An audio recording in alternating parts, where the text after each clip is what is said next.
casquette est mal mise.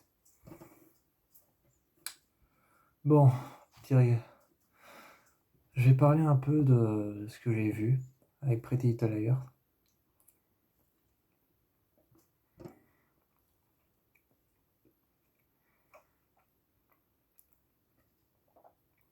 Aujourd'hui, en 2 jours, j'ai regardé la saison 5.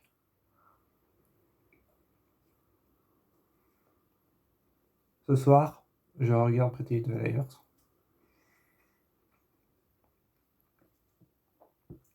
Ce soir, je regarde Pretty Little Liars. Je continue, je vais franchir le pas vers la saison 6.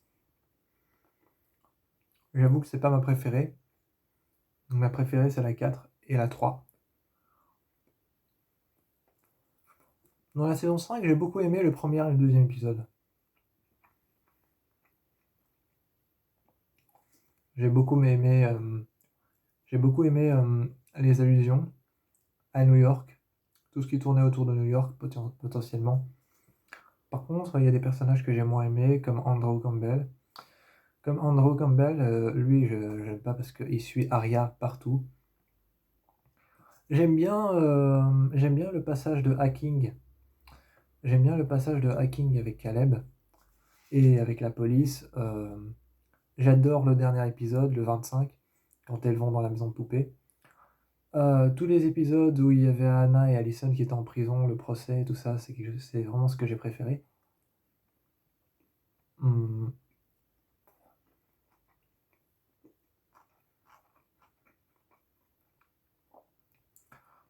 J'ai bien aimé aussi les passages où Caleb était un peu bourré, ivre-mort et dépressif. Enfin, dépressif est peut-être un grand mot, un trop grand mot. Mais j'ai bien aimé ce passage-là parce que ça avait une influence sur Anna. Et donc, ça montrait bien le truc et je trouvais ça sympa de faire de ce personnage un personnage dépressif. Parce que moi-même, j'ai vécu une dépression. Et donc, je sais ce que c'est. Je sais ce que c'est, vivre une dépression, c'est vraiment très... Ça peut te faire passer par plein de phases différentes. Ça peut te faire passer par toutes les émotions différentes. C'est très, très compliqué.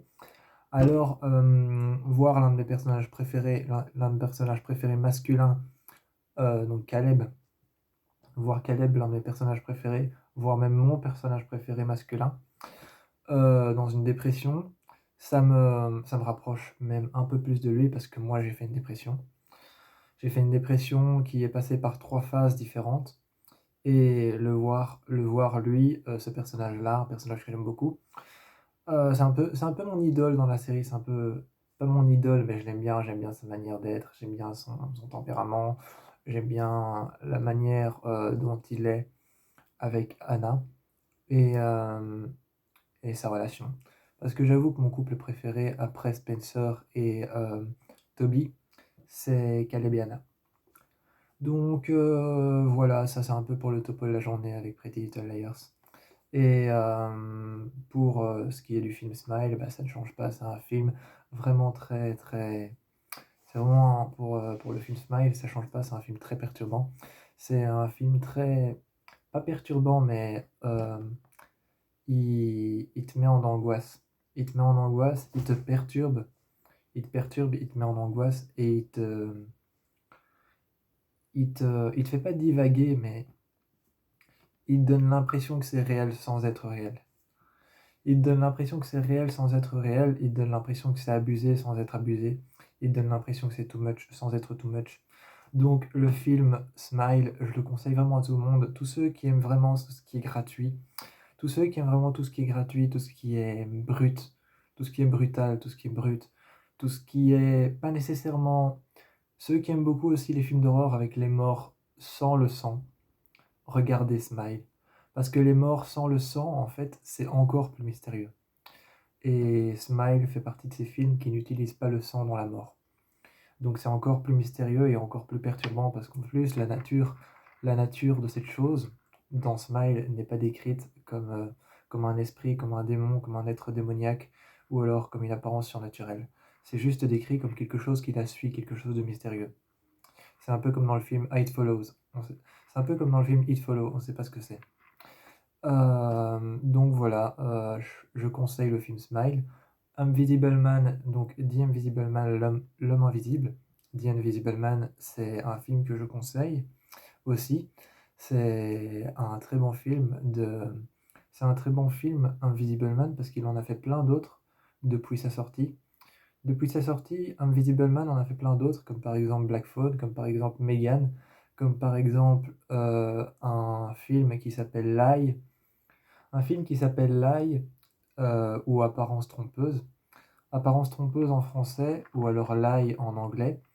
Un film qui a été fait par Get Out et par The Invisible Man. Et ce film, Lie, c'est avec une actrice que j'aime beaucoup. C'est Joey King. Elle a 24 ans. Et elle joue, putain, mais super bien. Donc, Invisible Man, ils ont fait quand même beaucoup de bons films. Donc, je conseille Invisible Man, qui est un bon film et un bon thriller, parce que certaines personnes le considèrent plus comme un thriller, mais moi, je le considère plus comme un film d'horreur. Je vous dis bisous, et moi, je vais aller regarder Pretty Little Liars parce que c'est mon programme de ce soir.